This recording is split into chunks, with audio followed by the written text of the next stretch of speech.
Hi, I'm Jim Busch, Hi, I'm Leora Busch. and we're following God out of Christianity. A few months ago, Leora and I started a group called Following God Out of Christianity. We wanted to create a group that would help people in their journey out of Christianity. We realized that not everybody is on the same journey. Some of us are at different levels. We are not here to bash Christians, and we're not here to promote people to convert to Judaism. But having said that, we do have a love for Judaism, and it is our heart's desire to one day convert. I spent 50 years growing up in the church and being indoctrinated in Christianity. But I believe that if a person's asked honest questions, they will receive honest answers. Well, I was born and raised in Jerusalem in a Christian family, a Christian family that goes way back. Like my great-grandfather and my grandfather were ministers in the Church of God Seventh Day, and they broke away from the Worldwide Church of God with Herbert W. Armstrong. So. Yeah, because my grandfather did not agree with everything Armstrong stood for, so that's kind of interesting right there. But anyway, yeah, Sabbath keepers and kept the Jewish feasts and holy days, and so my grandparents moved to Israel, and then my parents moved there, and that's how I was born there. So. And yeah, my grandparents and my mom actually are buried there in German colony in the Christian cemetery.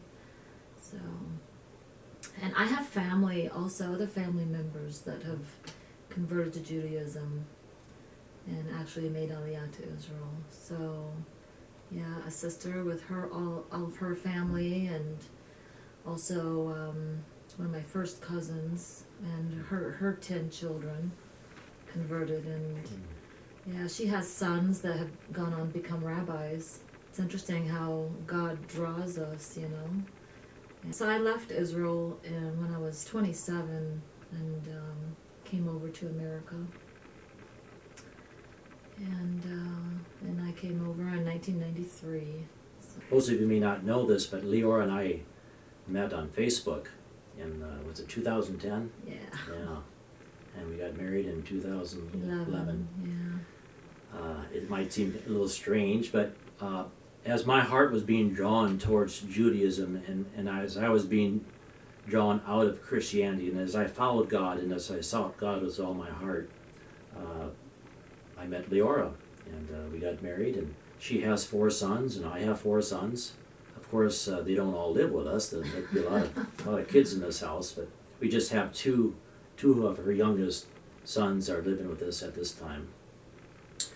But it's interesting as we try to live our lives as righteous before God and before our families outside of Christianity. They will look at us and say, well, how can you be righteous outside of Jesus?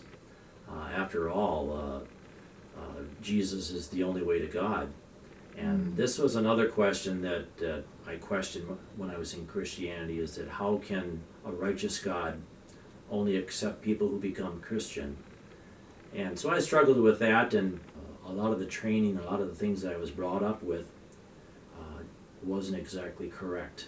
And I'm beginning to understand what is God's opinion versus what is my opinion, or even the church's opinion. And I'm finding that as my heart is being drawn towards God, and as I study the scriptures, the Hebrew scriptures, I am finding that's where the answers are. We have started this journey into Judaism, and it's been exciting.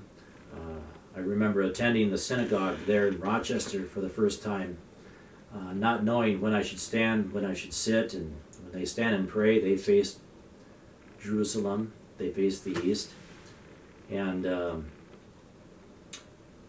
so I would stand the whole service not knowing when I should sit down, what I should do, and I felt really awkward. And you couldn't read Hebrew either. Yeah, I couldn't read Hebrew and understand it, but yet to be there amongst these Jewish brothers and sisters, it really drew my heart into Judaism, and so I've been pursuing it ever since. I remember growing up, the church that I attended was right next door to a McDonald's. And so when we would stand and pray, we would face the golden arches.